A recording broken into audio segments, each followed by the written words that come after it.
Ada anak tidak bercerita kepada orang tua ketika mengalami perubahan-perubahan fisik dari organ seksual.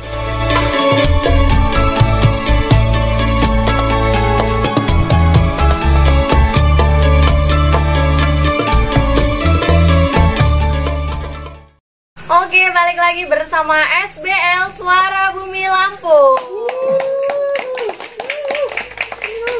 Oke, tentunya masih bersama narasumber cantik kita ya. Ada Mbak Ana dan Mbak Nuril.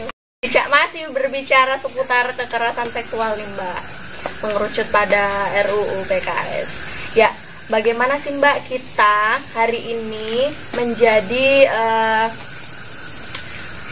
penduduk Indonesia khususnya.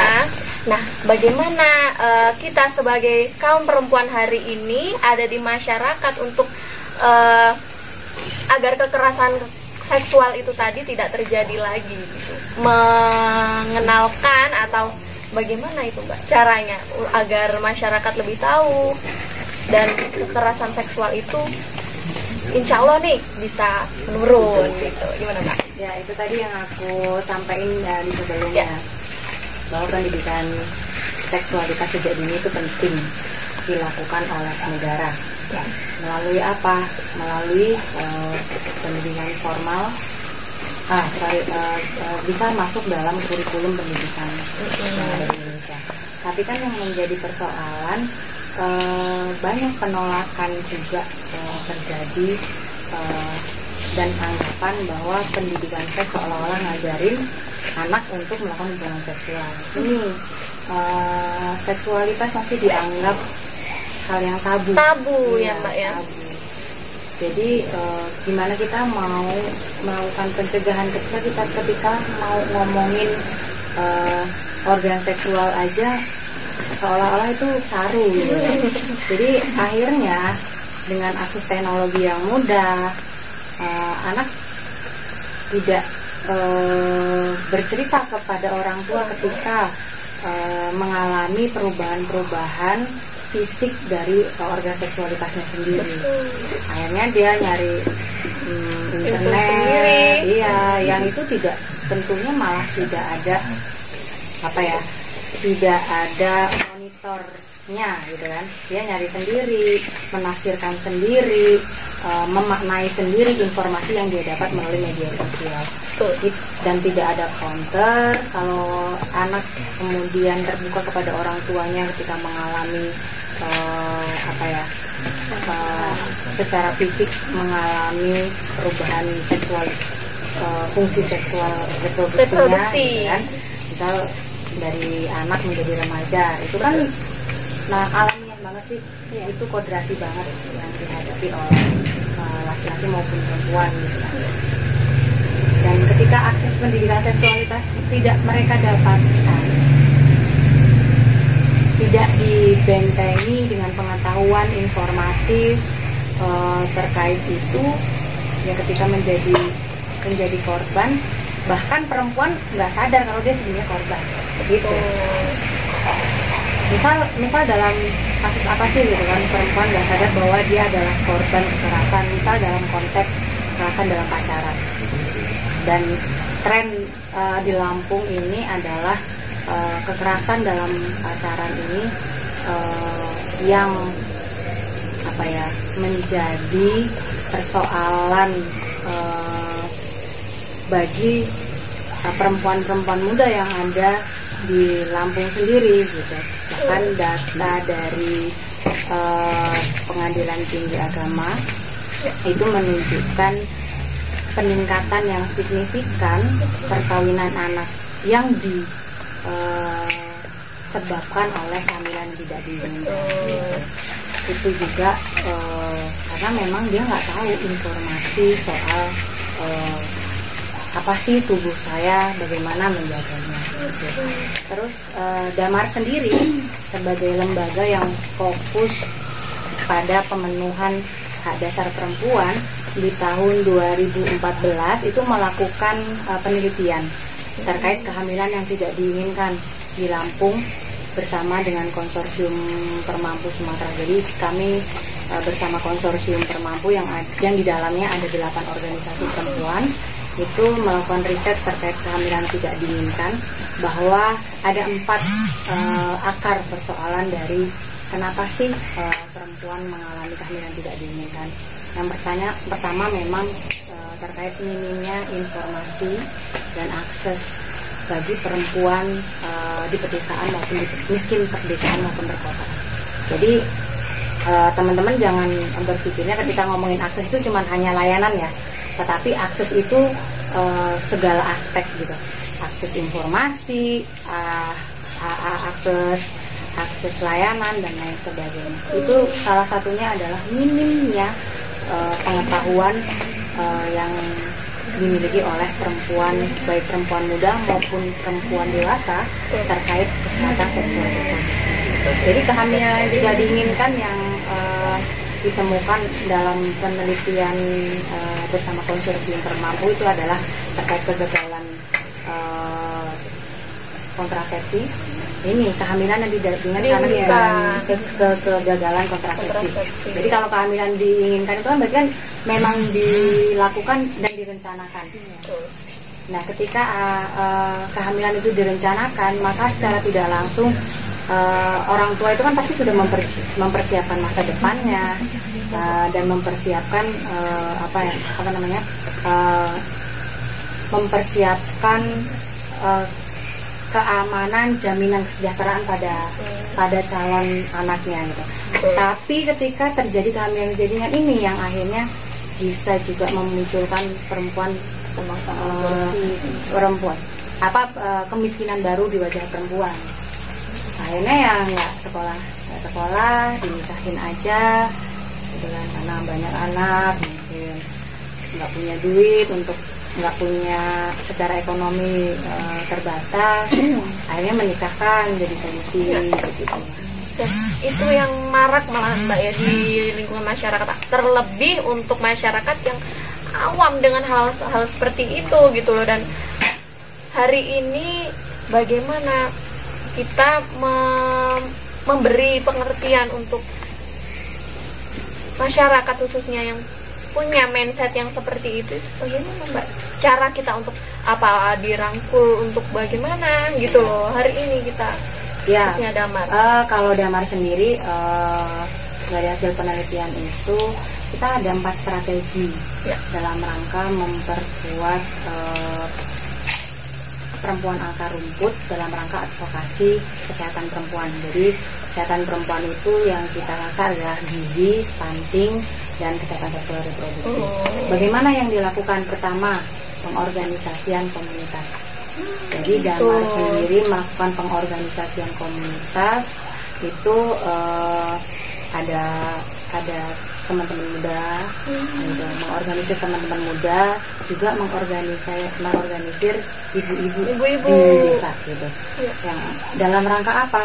Dalam rangka pendidikan kritis gitu. Pendidikan kritis terkait isu-isu kesehatan perempuan, juga kayak memberikan penguatan ekonomi gitu, agar ketika perempuan berdaya secara ekonomi di keluarga, dia punya posisi tawar gitu. Beda kita akan bisa merasakan lah ketika teman-teman berdaya secara ekonomi dengan tidak, itu akan punya posisi tawar di keluarga, sehingga dalam pengambilan keputusan terkait kesehatan seksual reproduksi itu tidak perlu lagi menunggu, tidak perlu lagi nantilah apa kata suami dan lain sebagainya gitu. Itu. Terus yang kedua adalah strategi, karena akar masalah yang kedua itu dari hasil penelitian Damar adalah terkait layanan kesehatan seksual reproduksi yang belum punya perspektif terhadap perempuan. Ya, masih menyalahkan perempuan ketika mengakses layanan. Nah, salah duanya kita melakukan inovasi melalui pengembangan pusat layanan kesehatan pusat layanan kesehatan seksual reproduksi. Jadi ada 9 puskesmas pilot projectnya Damar di tahun 2015 sampai 2020. Jadi 2020 ini kebetulan program kita untuk memperkuat isu-isu HKSR itu dievaluasi gitu kan. Jadi kita ada 10 puskesmas yang ada di 6 kabupaten kota. Jadi di Bandar Lampung tuh ada 4 puskesmas pilot project yang kita perkuat dalam konteks pemberi layanan tapi yang punya perspektif hak gitu, hak kesehatan seksual reproduksi. Kalau kesehatan seksual reproduksi aja pasti mereka menguasai karena mereka memang lulusan bidan gitu kan, organ tubuh, melahirkan itu bagaimana. Tetapi mengembangkan tenaga medis yang punya perspektif tidak menyalahkan korban, memahami bahwa ini hak korban, mau menikah atau tidak itu hak korban gitu kan, hak korban ya, hak perempuan. Kemudian mau hamil atau tidak itu menjadi haknya perempuan. Ini yang tidak banyak kita temukan gitu kan. Belum lagi ketika perempuan muda mengakses layanan kesehatan di puskesmas, belum mereka udah dicurigai, nah ini hamil nih, iya, gitu kan. Betul. Padahal masuk angin misalnya. ini yang menjadi upaya Damar sendiri bersama konsorsium Permampu untuk mendukung pemenuhan hak kesehatan seksual reproduksi. Terus yang ketiga, masih banyak tokoh agama, tokoh adat, suami. Kalau di Lampung ini lebih banyak tokoh agama, suami atau pasangan laki-laki, teman laki-laki itu yang juga bias terhadap tidak ada gender lah gitu. Perspektifnya yang masih bias melihat persoalan perempuan. Ini juga yang menjadi latar akhirnya Damar mengintervensi tokoh agama. Kenapa tokoh agama? Sekarang kalau kita mungkin refleksi bersama ya di desa, sosok yang paling akan menjadi ruang konsultasi masyarakat itu pasti di tokoh agama gitu. Yang lebih terjun ke dunia masyarakat gitu ya, Mbak ya. Ketika ada persoalan di masyarakat, mereka tidak akan langsung ke Komnas Perempuan misalnya. Mereka akan berkonsultasi ke tokoh agama dan tokoh agama terutama pasti yang akan dimintai nasihat, yang akan dimintai pendapat oleh masyarakat. Nah, sehingga penting juga Damar akhirnya memperkuat tokoh agama, suami sendiri sebagai laki-laki yang harus mendukung gitu kan. Itu yang kita intervensi, sehingga kita juga melakukan pendidikan kritis terkait hak kesehatan seksual dan adil gender juga kepada tokoh-tokoh agama itu. Tapi memang nggak semua di Lampung, ada 6 kabupaten kota sebagai wilayah kerjanya Damar. Nah, yang terakhir adalah Damar juga melihat bahwa meskipun negara punya banyak kebijakan, tetapi ada kebijakan juga yang belum sesuai standar pelayanan. Masih ada kebijakan yang belum secara utuh melakukan upaya pemenuhan terhadap perempuan, khususnya hak kesehatan seksual reproduksi. Sehingga Damar juga melakukan advokasi kebijakan gitu. Advokasi kebijakan yang diproduksi Damar sendiri selama 5 tahun ini, salah satunya adalah akhirnya di Lampung Timur itu muncul perda inisiatif yang diinisiasi oleh DPR terkait pencegahan perkawinan. Terus kemudian juga ada MOU dengan Dinas Kesehatan dalam rangka mengembangkan puskesmas yang pusat perlindungan kesehatan perempuan yang tadi. Jadi di Bandar Lampung ada 4 puskesmas, nah, semua hanya beberapa pilot yang di Lampung Tengah sendiri itu sudah ada. Di Lampung Tengah itu Puskesmas Gaya Baru 2, Gaya Baru 5. Ya. Jadi memang wilayah-wilayah yang akses, yang memang jadi jarang gitu ya, Mbak, ya. Karena memang mandatnya Damar adalah untuk pemenuhan hak dasar perempuan. Perempuannya ini siapa? Adalah perempuan miskin desa dan kota. Jadi kalau miskin itu tidak bisa juga kita definisikan miskin nggak punya duit, tidak bisa. Iya. Tapi ketika perempuan itu tidak terpenuhi akses pendidikannya, tidak terpenuhi akses jaminan kesehatannya, itu definisi miskinnya perempuan.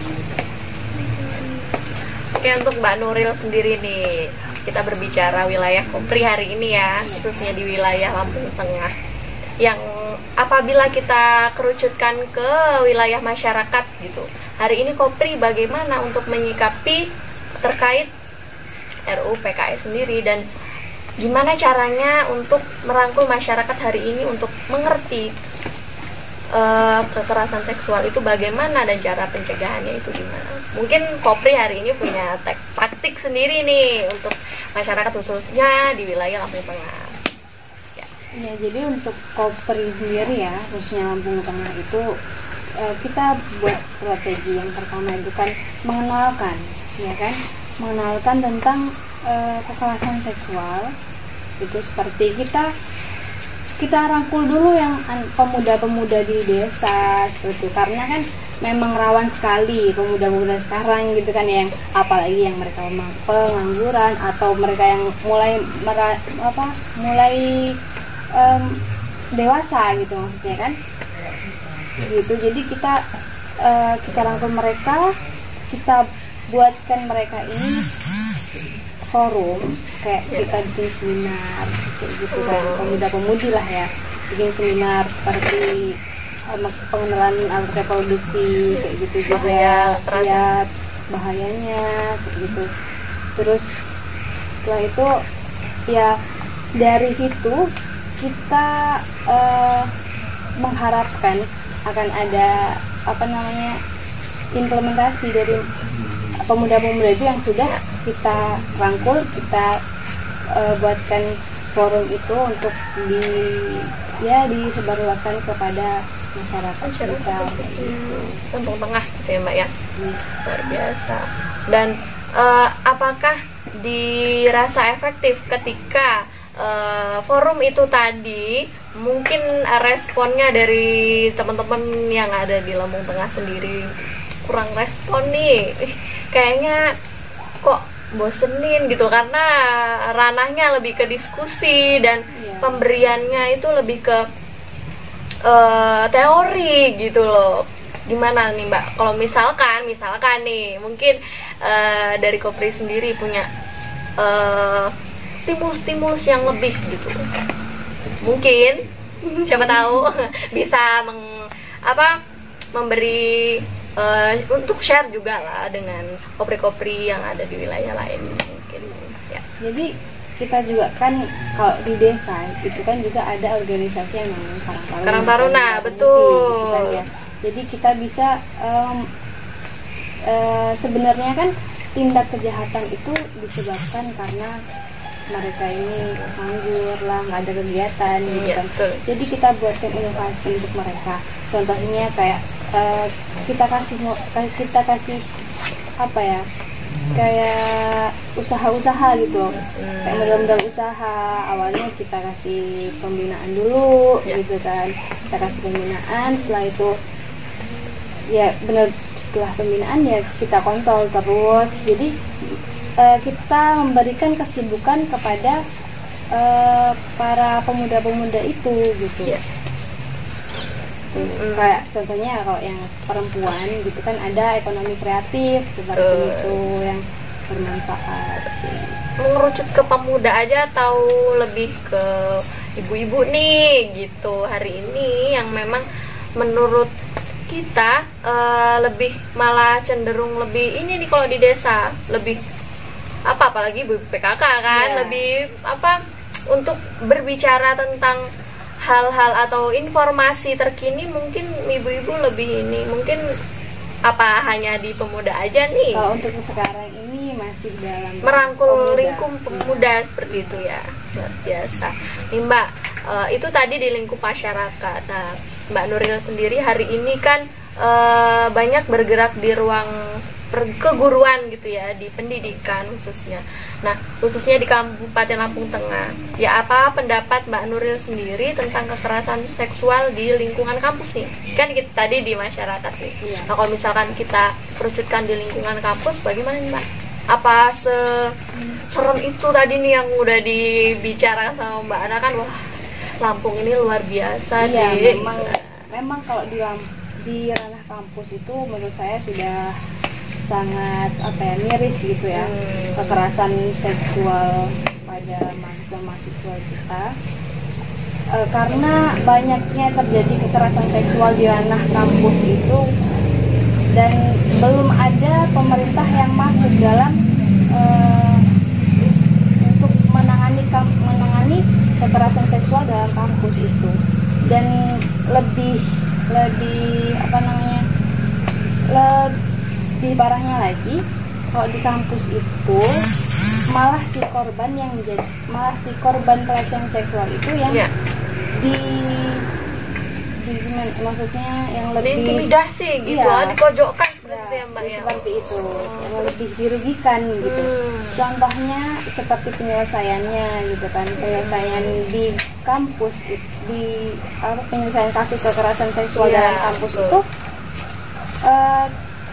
tertutup gitu, hanya birokrasi saja, karena si pelaku itu mempunyai tempat yang kedudukan atau jabatan yang ada di kampus seperti itu, sehingga image-nya takut gitu. Jadi kita di kampus. Terus betul. Ada lagi juga yang pelaku itu malah tidak mendapatkan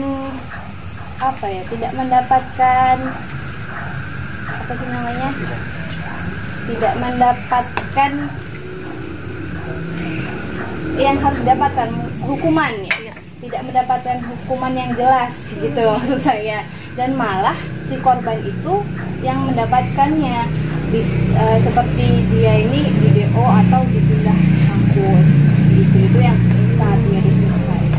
Padahal belum tentu hal itu tadi yang memulai si korban gitu kan ya. Nah, itu gimana tuh Mbak berbicara terkait itu tadi, khususnya Mbak Nuril sendiri hari ini sebagai aktivis perempuan yang memang bergerak di ranah sana, itu hari ini gimana Mbak? Dan apa sih, ada dong dorongan untuk ayo dorong nih RUU PKS nih hari ini? Gimana tuh Mbak? Di kampus masih booming juga nggak nih ngomongin ini? Kalau di kampus ya pasti saya sebagai ketua Kopri cabang Lampung Tengah itu yang memberikan instruksi terus kepada sahabat-sahabat yang ada di komisariat, rayon gitu, untuk menyebarkan berita ini gitu, menyebarkan berita RUU PKS gitu kan. Seberapa pentingnya si RUU PKS ini gitu, kenapa harus kita perjuangkan RUU PKS, apa alasannya gitu, kepada sahabat-sahabat yang lain yang mungkin belum paham itu. Untuk di Kopri sendiri hari ini apa sih Mbak masukannya untuk rekan-rekan nih, rekan-rekan SBL, mungkin untuk teman-teman Kopri juga yang ada di rumah,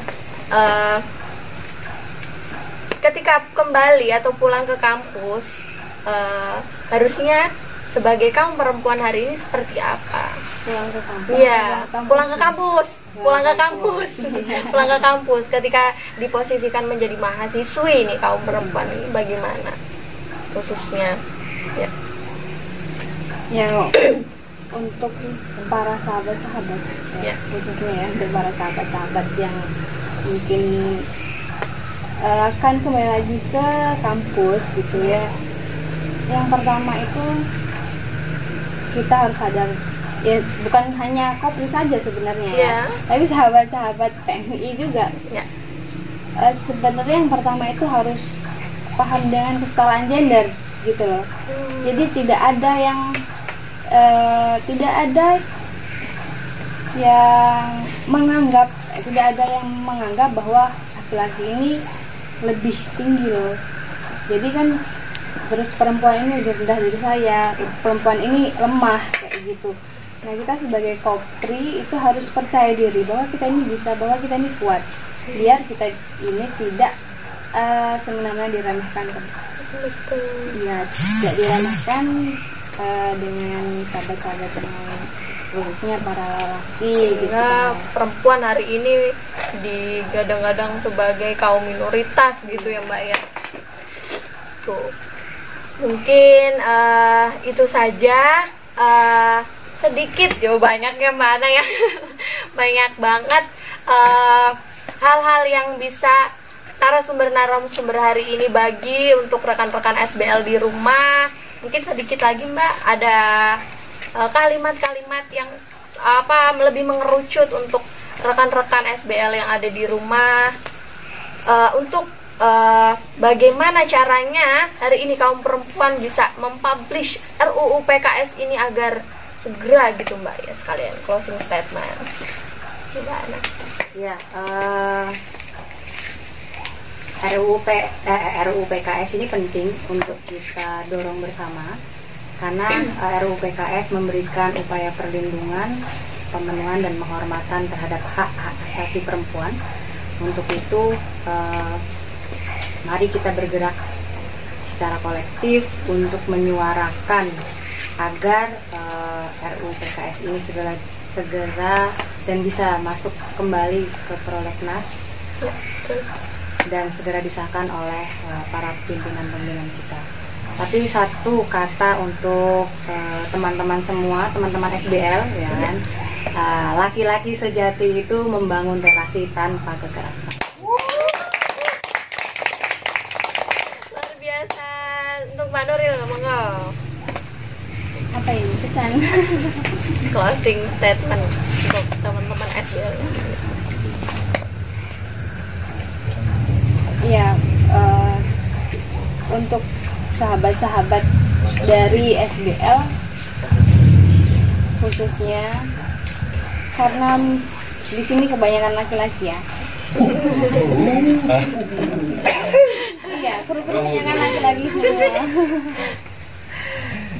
Ya itu tadi, kita sebagai Anda sebagai kaum laki-laki gitu, yang kebanyakan kaum laki-laki ini tidak setuju dengan kesetaraan gender, ya kan? Seperti yang sudah disampaikan kepada Mbak Ana, laki-laki sejati itu laki-laki yang menjalin relasi tanpa kekerasan. Terima kasih. Luar biasa. Terima kasih, kami beribu-ribu ucapan terima kasih untuk narasumber kita pada malam hari ini. Luar biasa sekali, banyak sekali inspirasi-inspirasi yang bisa kita dapatkan di perbincangan luar biasa pada malam hari ini, khususnya RUU PKS, kekerasan seksual, wanita, luar biasa, reproduksi dan lain sebagainya, khususnya kaum wanita. Harus menjadi kaum luar biasa, kaum perempuan yang luar biasa, jangan mau diremehkan. Kita punya peran seperti itu. Ya, sedikit kalimat yang bisa saya petik tadi dari narasumber kita. Lelaki sejati adalah lelaki yang membangun relasi tanpa kekerasan. Luar biasa. Sekian dari saya, Nana Ratnasari, yang tetap di